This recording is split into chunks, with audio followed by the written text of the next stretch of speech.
My dear students आज के इस लेक्चर में अपनी टीओसी की इस लेक्चर सीरीज में हम अपने उसी टॉपिक को डिस्कस करने वाले हैं जो पिछली वीडियो से हम कंटिन्यू कर रहे हैं, that is your grammar. Students देखिए, ग्रामर के इस टॉपिक में हमने अपनी लास्ट वीडियोस में डिस्कस किया। सबसे पहले हमने यह समझा कि ग्रामर की हमें जरूरत या ग्रामर को हम टीओसी में क्यों इतनी इंपॉर्टेंस देते हैं, और you can say why grammar is so much important in the TOC subject, right. उसके बाद हमने एक रियल वर्ल्ड एग्जांपल से कनेक्ट करा, फिर उसके बाद हमने ग्रामर की वैलिडिटी, ग्रामर के टपल्स और ग्रामर के जितने भी बेसिक टर्मिनोलॉजी थी, जितने भी बेसिक पॉइंट्स थे, वो सारे के सारे हमने ग्रामर के डिस्कस कर लिए अपनी पिछली वीडियोस में, राइट।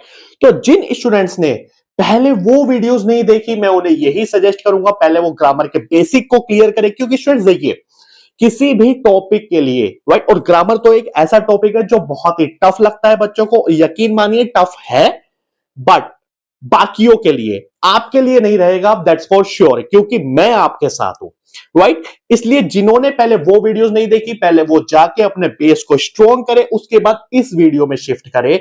और आज जो हम टॉपिक डिस्कस करने वाले हैं स्टूडेंट्स, वो आपके कॉलेज और यूनिवर्सिटी एग्जाम्स में डेफिनेटली पूछा ही जाता है, बिकॉज जो टॉपिक है that is your norm Chomsky hierarchy, जिसको हम चोम्स्की हिरार्की ऑफ ग्रामर भी बोलते हैं या फिर ग्रामर क्लासिफिकेशंस भी बोलते हैं, राइट। सो बहुत सारे नाम से ये क्वेश्चंस आपके एग्जाम में आ सकता है और डेफिनेटली आएगा ही आएगा, जितने भी यूनिवर्सिटी या कॉलेज के पर्सपेक्टिव से इस टॉपिक को पढ़ रहे हैं, राइट। अब अगर मैं बात करूं competitive examination point of view से, तो ध्यान रखना स्टूडेंट्स, बेसिकली कॉम्पिटिटिव एग्जाम के पॉइंट ऑफ व्यू से क्वेश्चन जो है बहुत ही रेयरली पूछा जाता है इस टॉपिक से, बट कॉम्पिटिटिव एग्जाम से हम क्या क्वेश्चंस पूछते हैं ग्रामर में से वो मैं आपको बाद में बताऊंगा। बट अभी के लिए जो हमारा टॉपिक है हम उसको स्टार्ट करते हैं, और टॉपिक को स्टार्ट करने से पहले जो भी नए व्यूअर्स है वो पहले वीडियो को लाइक करना, चैनल को सब्सक्राइब करना और वीडियो को शेयर करना अपने दोस्तों के साथ, क्योंकि students in the end subscriber he importance रखते हैं मेरे चैनल पे या किसी भी चैनल पे। और आपके जो भी फीडबैक होती है, जो भी क्वेरी होती है, वो कमेंट करके मुझे जरूर बताना। डेफिनेटली आपकी क्वेरी का जो भी सॉल्यूशन होगा, मैं जैसे ही मुझे टाइम मिलेगा या जैसे ही मैं देखूंगा उसका सॉल्यूशन आपको प्रोवाइड करूंगा। तो स्टूडेंट्स वीडियो अच्छी लगे तो कमेंट करके अपना फीडबैक जरूर देना। तो चलिए स्टूडेंट्स अब स्टार्ट करते हैं अपना टॉपिक। आज का जो टॉपिक है that is your Noam Chomsky hierarchy, या फिर एग्जाम में कभी कभी क्वेश्चन आता है explain Chomsky hierarchy of grammar classification या एक्सप्लेन चोम्स्की हिरार्की। तो चलिए स्टूडेंट स्टार्ट करते हैं इस टॉपिक को। देखिए पिछली वीडियोस में हमने डिस्कस किया था कि बेसिकली देखो स्टूडेंट्स, बेसिकली आइडिया क्या है वो समझाता हूं। ग्रामर कितने टाइप्स की है चोम्स्की हिरार्की में वो डिफाइन किया गया है, डिस्क्राइब किया गया है, बट उस ग्रामर के जो टाइप्स है उस टाइप से आप ये मान लीजिए हम बाकी चीजों को भी रिलेट करने वाले हैं। और आज की वीडियो में जो भी पॉइंट्स मैं बताने वाला हूं स्टूडेंट्स, यकीन मानिए आपकी कंप्लीट टीओसी की अगर मैं बात करूं या टीओसी का जो मैथमेटिकल बेसिक्स है या जो 99% जो टीओसी है वो आज मैं डिस्कस करने वाला हूं आपके साथ। तो अगर किसी को भी टीओसी पे कमांड चाहिए तो स्टूडेंट्स यकीन मानिए ये जो मैं डिस्कस करने वाला हूं आज, आपको एक चार्ट सा दिख रहा होगा, एक डायग्राम दिख रहा होगा। जिन्होंने इस डायग्राम को मास्टर कर लिया उसने टीओसी को मास्टर कर लिया, और ये पॉइंट्स आज मैं आपको बहुत डिटेल में बताने वाला हूं, तो मेरे साथ इस वीडियो के एंड तक बने रहना। देखिए स्टूडेंट्स, पिछली वीडियोस में मैंने आपसे डिस्कस किया था कि बेसिकली जो ग्रामर होती है, राइट, ग्रामर क्या होती है मैंने आपको बताया था, ग्रामर जनरेट्स लैंग्वेजेस, राइट, और that language accepted by automata, right students, यही मैंने आपको बताया था। और फिर हमने ग्रामर से, आपको याद होगा मैंने यहां पर ग्रामर से स्ट्रिंग्स को जनरेट करके इनडायरेक्टली लैंग्वेज कैसे डिराइव करते हो आप, मैंने सिंटैक्स ट्री या पार्स ट्री भी, डेरिवेशन ट्री या पार्स ट्री भी बना के दिखाया था उस पर्टिकुलर लैंग्वेज का। और कैसे डेरिवेशन करते हो वो भी आपको बताया था, और इस साइड मैंने आपको बताया था कि फाइनाइट ऑटोमेटा कैसे डिजाइन होता है, राइट। और वो तो आपको बेसिकली आता ही है। हमने पिछली वीडियोस में अपनी ऑलरेडी फाइनाइट ऑटोमेटा को बहुत डिजाइन किया है, बहुत प्रॉब्लम को सॉल्व किया है, तो उसमें तो कोई इश्यू है ही नहीं, राइट। सो ग्रामर से लैंग्वेज और लैंग्वेज से ऑटोमेटा, ऑलरेडी आपको ये सीक्वेंस आता है, राइट। अभी तक हमने पिछली वीडियोस में डिस्कस किया ग्रामर से लैंग्वेज को कैसे आप जनरेट करोगे, कैसे आप स्ट्रिंग्स को जनरेट करोगे, लैंग्वेज से ऑटोमेटा बनाना और ऑटोमेटा से लैंग्वेज को पहचानना ऑलरेडी आपको आता ही है। पिछली वीडियोस में स्टार्टिंग में हमने डिस्कस कर चुके हैं ये सब, राइट। सो स्टूडेंट्स देखिए, अब एक बात ध्यान से समझना, कोई भी ग्रामर, अभी मैं ग्रामर के टाइप पे नहीं आ रहा हूं, सिर्फ इतना पॉइंट ध्यान रखना, कोई भी ग्रामर चाहे वो किसी भी टाइप की हो, वो किसी ना किसी लैंग्वेज को जनरेट करती है, राइट, राइट। और वो पर्टिकुलर लैंग्वेज किसी ना किसी ऑटोमेटा के थ्रू एक्सेप्ट होती है या रिकॉग्नाइज होती है। यही कॉन्सेप्ट हमने समझा था। अब वो ग्रामर क्या होती है, किस टाइप की होती है, वो मैं अब आपको समझाने जा रहा हूं, ध्यान से समझना स्टूडेंट्स। देखिए, जब भी हम बात करते हैं चॉम्स्की क्लासिफिकेशन ऑफ ग्रामर की, ध्यान रखना स्टूडेंट्स, हमारे पास एक महान हस्ती थे, राइट, नोम चॉम्स्की, जिन्होंने क्या करा 1956 में ग्रामर को क्लासिफाई किया। कितने टाइप्स में, या फिर आप कह सकते हो कितने लेवल्स में क्लासिफाई किया, 4 लेवल्स में, right, based on their production rule. ध्यान रखना इस पॉइंट को स्टूडेंट्स, जो, और ये मैंने पिछली वीडियो में बताया भी था कि नोम चॉम्स्की ने जो ग्रामर, ये है आपका नोम चॉम्स्की हिरार्की, इसको अभी छोड़ दो, ये है नोम चॉम्स्की हिरार्की। तो ग्रामर को 4 टाइप में डिफाइन किया या डिस्क्राइब किया नोम चॉम्स्की ने 1956 में, on the basis of their production rules. Production rules क्या होता है, पिछली वीडियोस में ऑलरेडी समझा चुका हूं, जिन्होंने वो वीडियोस नहीं देखी पहले उनको देखना, बेस को क्लियर करना, फिर इस वीडियो पे शिफ्ट करना। और अगेन जो नए व्यूअर है, वीडियो को लाइक और चैनल को सब्सक्राइब जरूर करना। देखिए स्टूडेंट्स, राइट, सो बेसिकली ध्यान रखना इस चीज को, प्रोडक्शन रूल्स के बेस पे हम इन ग्रामर्स को डिफरेंशिएट करते हैं, राइट। अब क्या है ये ग्रामर, ध्यान से देखना। ग्रामर जो होती है according to the Noam Chomsky ने क्या करा, ग्रामर को 4 टाइप में डिस्क्राइब करा। Type 0, this is your first type 1 grammar, type 2 grammar, type 3 grammar. So कितनी ग्रामर होगी, 1 2 3 एंड दिस इज 4। इतना क्लियर हुआ स्टूडेंट्स। टाइप 0 ग्रामर को हम बोलते हैं अनरेस्ट्रिक्टेड ग्रामर। क्या बोलते हैं, ध्यान रखना, यहां लिख रहा हूं, नोट डाउन करते रहना स्टूडेंट्स मेरे साथ। अनरेस्ट्रिक्टेड ग्रामर, और इसी ग्रामर को ही हम रिकर्सिवली इन्यूमरेबल ग्रामर भी बोलते हैं। क्या बोलते हैं, रिकर्सिवली, लिख ही देता हूं, रिकर्सिवली इन्यूमरेबल ग्रामर, तो आपको स्पेलिंग आती ही है, ग्रामर भी बोलते हैं। अब एग्जाम में अगर कभी भी आपसे पूछा जाए कि टाइप 0 ग्रामर के नाम से, या फिर अनरेस्ट्रिक्टेड ग्रामर क्या होती है, या रिकर्सिवली इन्यूमरेबल ग्रामर क्या होती है, ध्यान रखना, टाइप 0 ग्रामर को ही हम रिकर्सिवली इन्यूमरेबल ग्रामर और अनरेस्ट्रिक्टेड ग्रामर बोलते हैं। अब नेक्स्ट पॉइंट, जो अनरेस्ट्रिक्टेड ग्रामर होती है, इसको हम अनरेस्ट्रिक्टेड इसलिए बोलते हैं स्टूडेंट्स, देखो जो टाइप 0 ग्रामर होती है, इसके प्रोडक्शन रूल्स में कोई रेस्ट्रिक्शन नहीं होता।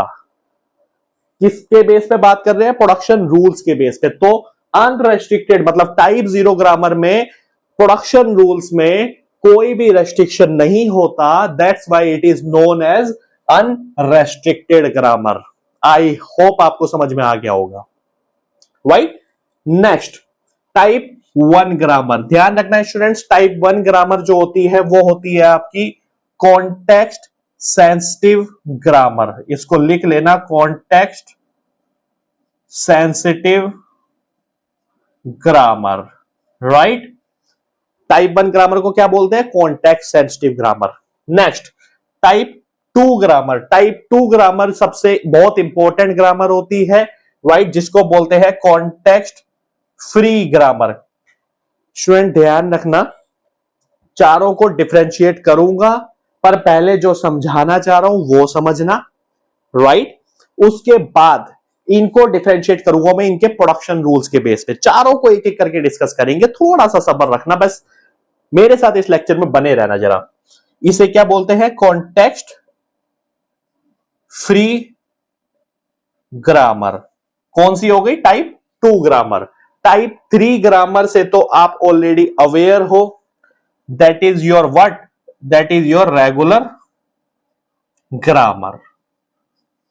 अब देखिए स्टूडेंट्स, अभी तक अगर मैं बताऊं आपको तो ग्रामर क्या होती है वो अब आपको पता है, जिन्होंने मेरी पिछली वीडियोस देखी है, स्ट्रिंग कैसे बनती है, लैंग्वेज कैसे बनती है, वैलिडिटी क्या होती है, वो सब आपको पता होगा।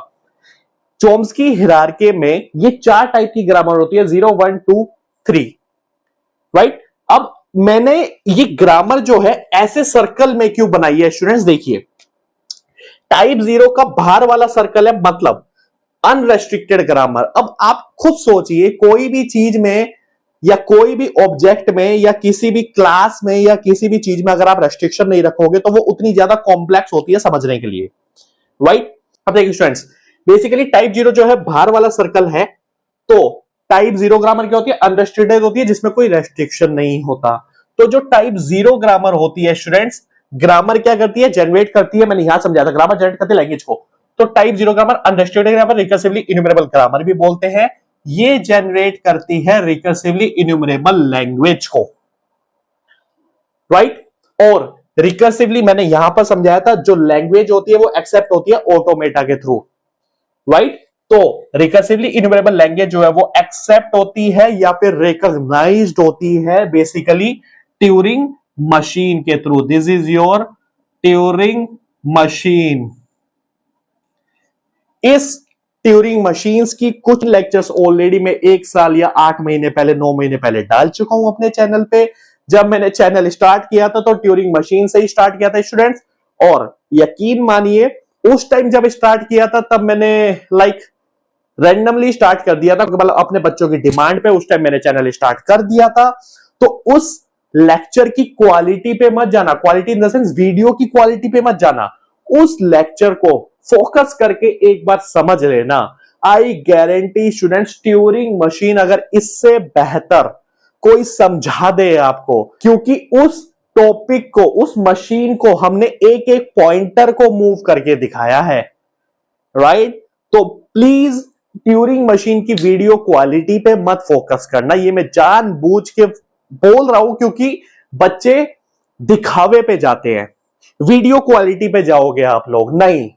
स्टूडेंट्स, कंटेंट पे जाना, जो मैंने लेक्चर डिलीवर किया उसको एक बार सुनना और फिर मुझे बताना कैसी है वो वीडियो, कैसा है वो लेक्चर। आपका फोकस होना चाहिए समझने पे कि कंटेंट सामने वाला क्या दे रहा है, लेक्चर क्या डिलीवर कर रहा है सामने वाला, उस पे फोकस करना, फिर आप खुद बताना मुझे, राइट? तो इस पे ऑलरेडी मैं वीडियो बना चुका हूं, इसके और भी क्वेश्चंस को हम सोल्व करेंगे, पर ग्रामर के बात करेंगे। तो चलिए स्टूडेंट्स आगे चलते हैं। देखिए, फिर है टाइप 1 ग्रामर, जिसको हम कॉन्टेक्स्ट सेंसिटिव ग्रामर बोलते हैं। टाइप 1 ग्रामर जो होती है बेसिकली, देखो मैंने ऐसे लाइन में लिखा हुआ है जानबूझ के, ताकि आपको क्लियर रहे, याद रहे ये point. Type 1 grammar context sensitive grammar होती है, जो जनरेट करती है कॉन्टेक्स्ट सेंसिटिव लैंग्वेज को जनरेट करती है, राइट? और कॉन्टेक्स्ट सेंसिटिव लैंग्वेज जो होती है एक्सेप्ट होती है लीनियर बाउंडेड ऑटोमेटा के थ्रू। ध्यान रखना ये क्या होता है? Linear bounded automata, A stands for automata, right? और मैंने लिखा हुआ है यहां पर ग्रामर, ये देखो, ये grammar generates languages which is accepted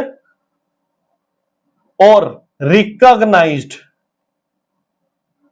by automata. Automata means ये 4 टाइप की मशीन्स होती है, उसके थ्रू एक्सेप्ट होती है, रिकॉग्नाइज होती है। नेक्स्ट है टाइप 2 ग्रामर। टाइप 2 ग्रामर क्या होती है? कॉन्टेक्स्ट फ्री ग्रामर होती है, जो जनरेट करती है बेसिकली कॉन्टेक्स्ट फ्री लैंग्वेज को, और कॉन्टेक्स्ट फ्री लैंग्वेज एक्सेप्ट होती है पुश डाउन ऑटोमेटा के थ्रू। किसके through? Push down automata. Next, type 3 grammar को रेगुलर ग्रामर बोलते हैं, जो जनरेट करती है बेसिकली रेगुलर लैंग्वेज को, और रेगुलर लैंग्वेज जो होती है वो एक्सेप्ट होती है फाइनाइट ऑटोमेटा के थ्रू। ये वाला पार्ट तो आपको ऑलरेडी आता ही है। राइट। अब देखिए स्टूडेंट्स, एक पॉइंट आई थिंक आपको यह समझ में आ गया होगा, 4 टाइप की ग्रामर होती है चॉम्स्की हायरार्की में। इन 4 टाइप की ग्रामर को हम क्या बोलते हैं, टाइप 0 1 2 3, उनका नाम क्या होता है वो बता चुका हूं, क्या जनरेट करती है, लैंग्वेजेस जनरेट करती है, कौन कौन सी लैंग्वेज जनरेट करती है आपको समझ में आ गया होगा। वो लैंग्वेज किस ऑटोमेटा के थ्रू एक्सेप्ट होती है, 4 टाइप के ऑटोमेटा होते हैं, वो कौन से ऑटोमेटा होते हैं, कौन सी लैंग्वेज को एक्सेप्ट करते हैं वो बता चुका हूं, राइट। अब और क्या इंपॉर्टेंट पॉइंट है, देखो स्टूडेंट्स वो समझना एक बार। देखिए स्टूडेंट्स, जब भी हम बात करते हैं ग्रामर की, ग्रामर कितने टाइप की होती है, 4 टाइप की होती है।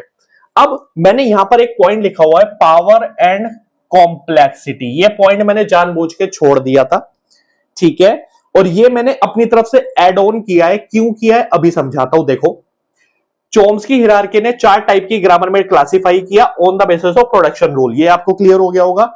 एंड पावर मतलब एंड मतलब स्लैश डाल के लिखा हुआ है कि और मतलब या फिर पावर और उनकी कॉम्प्लेक्सिटी के बेस पे। अब पावर और कॉम्प्लेक्सिटी का मतलब क्या है वो समझाता हूं। देखिए स्टूडेंट्स, अगर मैं बात करूं टाइप 0 ग्रामर, टाइप 0 ग्रामर सबसे बड़े सर्कल में है। इसका मतलब क्या है, इसका मतलब यह है वो ग्रामर जो है अनरेस्ट्रिक्टेड है, राइट। अब आप मुझे खुद बताइए, अगर फॉर एग्जाम्पल के लिए मैं अगर किसी क्लास में पढ़ा रहा हूं, राइट, या फिर आप अगर किसी यूनिवर्सिटी में पढ़ रहे हैं, किसी कॉलेज में पढ़ रहे हैं, किसी क्लास में पढ़ रहे हैं, ठीक है, तो अब ये बताइए अगर कोई फैकल्टी उस क्लास में आता है और उस क्लास में कोई भी रेस्ट्रिक्शन नहीं है, बच्चे आए, फोन चलाए, हुड़दंग करे, चिल्लाए, लड़े झगड़े, तो आप मुझे बताइए फैकल्टी का उस क्लास में पढ़ाना क्या इजी होगा या डिफिकल्ट होगा?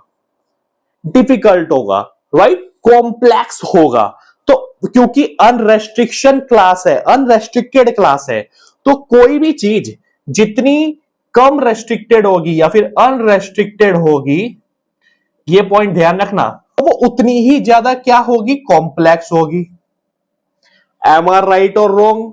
अब फॉर एग्जाम्पल के लिए भाई ऐसी क्लास है, फॉर एग्जाम्पल के लिए अनरेस्ट्रिक्टेड क्लास है, क्लास की बात कर रहा हूं यूनिवर्सिटी में, ठीक है ना, रियल वर्ल्ड एग्जांपल से कनेक्ट कर रहा हूं, थोड़ा समझना मैं क्या कहना चाह रहा हूं। उसको पढ़ाना कॉम्प्लेक्स तो है, डिफिकल्ट तो है, पर आप मुझे ये बताइए क्या कोई ऐसा फैकल्टी भी तो होगा जो उस क्लास को संभाल सके अपनी नॉलेज से, अपनी पावर से, राइट, और अपनी स्ट्रिक्टनेस से संभाल सकता है ना। तो फॉर एग्जाम्पल के लिए यही मैं कहना चाह रहा हूं स्टूडेंट, जितनी अनरेस्ट्रिक्टेड ग्रामर होगी उतनी ही कॉम्प्लेक्स, जितनी अनरेस्ट्रिक्टेड ग्रामर होगी उतनी ही कॉम्प्लेक्स लैंग्वेज वो जनरेट करेगा, और उस कॉम्प्लेक्स, जितनी कॉम्प्लेक्स लैंग्वेज होगी उतनी ही पावरफुल मशीन आपको चाहिए होगी उस लैंग्वेज को एक्सेप्ट करने के लिए। सिंपल। तो क्या चाहिए मुझे, उतनी ही पावरफुल ऑटोमेटा, सॉरी यहां पर ऑटोमेटा आएगा, फाइनल ऑटोमेटा नहीं, ऑटोमेटा, ओनली मशीन की बात कर रहे हैं, राइट। तो यही पॉइंट मुझे आपको समझाना था और यही मैंने यहां पर लिखा हुआ है। पावर मतलब मशीन की पावर, और कॉम्प्लेक्सिटी मतलब ग्रामर जो लैंग्वेज जनरेट कर रही है वो कितनी कॉम्प्लेक्स है। ये होता है आपका दिस। आई होप स्टूडेंट्स आपको समझ में आ गया होगा जो मैं समझाना चाह रहा हूं। अब देखिए, ग्रामर जितनी ज्यादा अनरेस्ट्रिक्टेड होगी, मतलब उस पर कोई रेस्ट्रिक्शन नहीं होगा, तो लैंग्वेज उतनी ज्यादा कॉम्प्लेक्स होगी और ऑटोमेटा उतना ही पावरफुल चाहिए होगा हमें उस लैंग्वेज को एक्सेप्ट करने के लिए, रिकॉग्नाइज करने के लिए। अब यहां पर आओ दोबारा से, जो बाहर वाला सर्कल है that is for type 0। Type 0 बिल्कुल ही अनरेस्ट्रिक्टेड होती है। तो इसको अब मैं एक पॉइंट दे रहा हूं, एक और की पॉइंट दे रहा हूं, ध्यान से समझना। मतलब क्या है इसका, type 0 is unrestricted, so this is the most powerful grammar. और यू कैन से, आप ऐसे भी समझ सकते हो कि टाइप 0 ग्रामर जो भी लैंग्वेज को जनरेट करेगी, कौन सी लैंग्वेज को जनरेट कर रही है, रिकर्सिवली इन्यूमरेबल लैंग्वेज को जनरेट कर रही है, वो सबसे कॉम्प्लेक्स लैंग्वेज होगी, राइट। और टाइप 1 वाला सर्कल जो है मैंने टाइप 0 के अंदर बनाया है, तो इसका मतलब क्या हुआ कि टाइप 1 जो है प्रॉपर सबसेट है टाइप 0 का। ध्यान रखना, इक्वल पावर नहीं है, कम पावर है, टाइप 1 की कम पावर है टाइप 0 से। इसका मतलब क्या है कि टाइप 1 पे हमने थोड़ा सा रेस्ट्रिक्शन लगाएंगे हम, और वो प्रोडक्शन रूल्स में आपको नेक्स्ट वीडियो में या फिर इसी के आगे समझाऊंगा कैसे रेस्ट्रिक्शन लगाएंगे। तो टाइप 1 ग्रामर पे थोड़ा सा रेस्ट्रिक्शन है, इसलिए वो इसका प्रॉपर सबसेट है। और टाइप 2 पे फिर थोड़ा रेस्ट्रिक्शन लगाएंगे तो वो इसका प्रॉपर सबसेट हो गया T1 का। और टाइप 3 जो हो गई उस पे तो रेस्ट्रिक्शन होता ही होता है, सबसे ज्यादा रेस्ट्रिक्शन होता है, राइट। तो टाइप 3 जो है इसका प्रॉपर सबसेट हो गया। सो इनडायरेक्टली ये तीनों की तीनों ग्रामर जो होती है प्रॉपर सबसेट किसका होती है? टाइप 0 का। आई होप स्टूडेंट्स ये भी आपको समझ में आ गया होगा। अब इनसे जो रेस्पेक्टिव लैंग्वेजेस है उसको एज इट इज लिख दो। भाई टाइप 0 जनरेट कर रही है रिकर्सिवली इन्यूमरेबल लैंग्वेज को, टाइप 1 जनरेट कर रही है कॉन्टेक्स्ट सेंसिटिव लैंग्वेज को, तो वो रिकर्सिवली इन्यूमरेबल लैंग्वेज का क्या होगी? प्रॉपर सबसेट होगी। फिर टाइप 2 कौन सी है? कॉन्टेक्स्ट फ्री लैंग्वेज, वो प्रॉपर सबसेट होगी इस कॉन्टेक्स्ट सेंसिटिव का। और type 3 that is your regular language, वो प्रॉपर सबसेट होगी आपकी कॉन्टेक्स्ट फ्री लैंग्वेज का। सो अगर मैं समझूं, इससे मुझे क्या समझ में आ रहा है? इससे मुझे यह समझ में आ रहा है कि भाई जो टाइप 0 ग्रामर थी वो अनरेस्ट्रिक्टेड ग्रामर थी, तो वो लैंग्वेज जो जनरेट करेगी रिकर्सिवली इन्यूमरेबल लैंग्वेज वो क्या होगी? मोर कॉम्प्लेक्स होगी, राइट? मोर कॉम्प्लेक्स होगी। उसको अंडरस्टैंड करने के लिए हमें क्या चाहिए होगी? सबसे पावरफुल मशीन चाहिए होगी। और सबसे पावरफुल मशीन ही होती है हमारे पास Turing machine, because Turing machine is the most powerful because it can accept recursively enumerable language. That's why only it can accept recursively enumerable language, which is the most complex language. So अगर मैं अब ये मैंने समझ में आया, ये भी समझ में आ गया होगा आपको। अगर ये भी समझाऊं आपको तो इसको भी ऐसे ही बना लो आप कि ट्यूरिंग मशीन जो होती है सबसे पावरफुल मशीन होती है, उसका प्रॉपर सबसेट होती है लीनियर बाउंडेड ऑटोमेटा, उसका प्रॉपर सबसेट होता है पुश डाउन ऑटोमेटा, और उसका प्रॉपर सबसेट होता है फाइनाइट ऑटोमेटा। सिंपल, इसी से रिलेट करके मैंने ये समझा दिया। तो अगर मैं अब बताऊं तो ट्यूरिंग मशीन जो होती है सबसे पावरफुल होती है, उससे लेस पावरफुल होती है एलबीए, उससे लेस पावरफुल होता है पुश डाउन ऑटोमेटा, और सबसे कम पावरफुल होता है फाइनाइट ऑटोमेटा। क्यों पावरफुल होता है वो आपको समझ में आ गया होगा। फाइनाइट ऑटोमेटा अंदर वाले सर्कल में है स्टूडेंट्स। तो फाइनाइट ऑटोमेटा, चलो एक और एग्जांपल दे देता हूं, ध्यान से समझना। फाइनाइट ऑटोमेटा किस लैंग्वेज को एक्सेप्ट कर रहा है? रेगुलर लैंग्वेज को एक्सेप्ट कर रहा है, सिर्फ रेगुलर लैंग्वेज को। फाइनाइट ऑटोमेटा सिर्फ रेगुलर लैंग्वेज को ही एक्सेप्ट कर सकता है, इसके बाहर की जो सर्कल की लैंग्वेजेस है उसको एक्सेप्ट नहीं कर सकता, क्योंकि पावर सबसे कम है भाई। ये देखो, ठीक है। और पुश डाउन ऑटोमेटा, ध्यान रखना, push down automata power finite automata से ज्यादा है पर एलबीए से कम है। तो पुश डाउन ऑटोमेटा अपनी लैंग्वेज को तो एक्सेप्ट करेगा ही करेगा, बट वो फाइनाइट ऑटोमेटा से एक्सेप्ट होने वाली लैंग्वेजेस को भी एक्सेप्ट कर सकता है। इसका मतलब पीडीए जो है सीएफएल और रेगुलर लैंग्वेज दोनों को एक्सेप्ट कर सकता है, दोनों टाइप की लैंग्वेज को एक्सेप्ट कर सकता है। और इन द एंड अगर मैं कंक्लूड करूं, Turing machine is the most powerful machine जो आपकी चारों टाइप की लैंग्वेजेस को एक्सेप्ट कर सकती है। चलो एक पॉइंट और बताता हूं। मैंने यहां बोला कि अनरेस्ट्रिक्टेड ग्रामर जो होती है उतनी, मतलब जो अनरेस्ट्रिक्टेड ग्रामर होती है सबसे कॉम्प्लेक्स लैंग्वेज को जनरेट करती है और उसके लिए सबसे पावरफुल मशीन चाहिए होती है। चलो एक एग्जांपल देता हूं आपको। फॉर एग्जांपल के लिए अगर मैं बात करूं रेगुलर लैंग्वेज, जिनको रेगुलर लैंग्वेज पे कमांड है उनको पता है कि रेगुलर लैंग्वेज के लिए फाइनाइट ऑटोमेटा, चाहे वो डीएफए हो चाहे वो एनएफए हो, दोनों को डिजाइन हम कर सकते हैं। हमने करा भी है, अपने पिछली बहुत सारी प्रॉब्लम्स भी सॉल्व करी है, जिसको डिजाइन करना आसान होता है, राइट। और रेगुलर लैंग्वेज फॉर एग्जांपल के लिए ए स्टार, फॉर एग्जांपल के लिए ए की पावर एन, दिस टाइप की लैंग्वेजेस जो होती है क्या होती है? रेगुलर लैंग्वेज होती है। या फिर ए की पावर एम, बी की पावर एन, सी की पावर क्यू, इस टाइप की जो लैंग्वेजेस होती है जहां पर हमें सिर्फ पैटर्न पे काम करना है, हमें उसके अकरेंस को याद नहीं रखना, क्योंकि कोई मेमोरी नहीं होती फाइनाइट ऑटोमेटा में, तो हम याद भी नहीं रख सकते।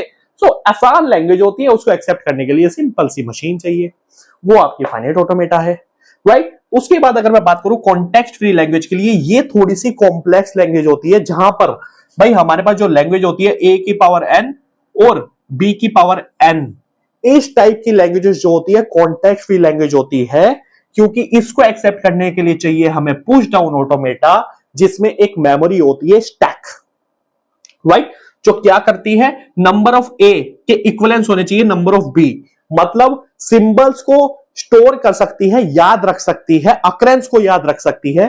तो इस लैंग्वेज के लिए डिजाइन करना फाइनाइट ऑटोमेटा पॉसिबल नहीं है, चाहे आप करके देख लेना, ये हमने डिस्कस करा अपनी पिछली वीडियोस में, बट इस लैंग्वेज के लिए पुश डाउन ऑटोमेटा डिजाइन करना पॉसिबल है। So that's why it is complex and इसके लिए थोड़ी सी पावरफुल मशीन हमें चाहिए जिसमें एक मेमोरी ऐड है, that is your stack, right. उसके बाद बात करूं कॉन्टेक्स्ट सेंसिटिव लैंग्वेज की, फॉर एग्जांपल के लिए ए की पावर एन, बी की पावर एन, सी की पावर एन, जहां पर हम 3 वेरिएबल पे काम कर रहे हैं और तीनों की अकरेंस जो है सेम है, राइट, तीनों की अकरेंस सेम, मतलब number of a, number of b, number of c की अकरेंस क्या है, सेम है। तो इस टाइप की लैंग्वेज पुश डाउन ऑटोमेटा के थ्रू एक्सेप्ट नहीं हो सकती, चाहे आप करके देख लेना। तो इस टाइप की लैंग्वेज के लिए हमें चाहिए होती है थोड़ी सी powerful machine, that is your LBA, right. I hope आपको क्लियर हो गया होगा। अब बात करूं मैं ट्यूरिंग मशीन की, तो ये तो सबसे पावरफुल मशीन होती है स्टूडेंट्स। ट्यूरिंग मशीन आपकी इस चारों टाइप की लैंग्वेजेस को एक्सेप्ट कर सकती है और यही मैंने अभी आपको समझाया, सबसे पावरफुल होती है, राइट, और हर एक टाइप की लैंग्वेज को एक्सेप्ट कर सकती है, रिकॉग्नाइज कर सकती है। तो आई थिंक स्टूडेंट्स अब आपको क्लियर हो गया होगा मैं क्या समझाना चाह रहा था अपने पूरे लेक्चर में। और स्टूडेंट्स यकीन मानिए, यूट्यूब छोड़ो, कॉलेज यूनिवर्सिटी छोड़ो, अगर इससे बेहतर आपको इस ग्रामर के हिरार्की को कोई समझा दे तो अगेन मैं कह रहा हूं, यकीन मानिए स्टूडेंट्स, बहुत मेहनत से आपके लिए लेक्चर लेके आता हूं। यहां तक पहुंचने के लिए मैंने बहुत मेहनत करी है, तो वही जो फल जो मुझे इतनी मेहनत के बाद मिला है, मैं आपको एक मीडियम, एक यूट्यूब के जरिए आप सब तक पहुंचाना चाह रहा हूं, दैट्स इट। और आपसे एक्सपेक्टेशन सिर्फ एक ही है कि आप इनके प्रॉपर नोट्स बनाना, एग्जाम को क्रैक करना, जिस भी एग्जाम को आप प्रिपेयर कर रहे हो। और अगर वीडियो अच्छी लगे तो लाइक करना, कमेंट करना और चैनल को सब्सक्राइब जरूर करना। और अगर अच्छी लगे तो अपने दोस्तों के साथ भी शेयर करना। ओके स्टूडेंट्स, आई होप आपको समझ में आ गया होगा कि हमने इस लेक्चर में क्या डिस्कस करा। और स्टूडेंट्स एक बात और, अगर ये पूरा टीओसी है, आप इतना समझ लीजिए, राइट, 95% या 98% टीओसी कवर करती है ये लेक्चर, ये वाला पोर्शन, क्योंकि हमने ग्रामर पढ़ ली, हमने लैंग्वेज पढ़ ली, हमने ऑटोमेटा पढ़ लिया। अगर ये तीनों पोर्शंस आपके कवर हो गए तो आपका TOC complete. I hope students आपको समझ में आ गया होगा। So this is your whole TOC. अगर आपको टीओसी को मास्टर करना है तो इन टॉपिक्स को मास्टर कर लो, हर एक टॉपिक को मास्टर कर लो इसके, तो आपको टीओसी पे कमांड हो जाएगी। आई होप स्टूडेंट्स आपको समझ में आ गया होगा चोम्स्की हिरार्की क्या होता है, प्रोडक्शन रूल्स के बेस पे 4 टाइप की ग्रामर होती है, हमने वो डिस्कस करी, उन ग्रामर के नाम क्या होते हैं वो डिस्कस करा, उन ग्रामर की पावर क्या होती है, कौन सी अनरेस्ट्रिक्टेड होती है, कौन से सबसे ज्यादा कॉम्प्लेक्स होती है, वो ग्रामर लैंग्वेजेस को जनरेट करती है, उन लैंग्वेजेस की पावर क्या होती है वो हमने डिस्कस करा, कौन सी लैंग्वेज कितनी कॉम्प्लेक्स होती है वो भी डिस्कस करा, और वो लैंग्वेज किस मशीन्स के थ्रू, किस ऑटोमेटा के थ्रू एक्सेप्ट होती है, रिकॉग्नाइज होती है, वो भी हमने डिटेल में डिस्कस करा। उन सब की पावर्स को डिस्क्राइब करा, उन सब के बेसिकली कॉम्प्लेक्सिटी को डिस्कस करा। अब नेक्स्ट वीडियो में हम इस ग्रामर के टाइप्स को डिफरेंशिएट करेंगे एक्चुअल में, कि हम कैसे प्रोडक्शन रूल्स के बेस पे इनको डिफरेंशिएट करते हैं वो समझेंगे। तो आप मेरे साथ इस सीरीज में बने रहना। अगेन वीडियो को लाइक करना, चैनल को सब्सक्राइब करना और अपने दोस्तों के साथ वीडियो को शेयर करना। Thank you so much students, मिलते हैं अपनी नेक्स्ट वीडियो में। Thank you.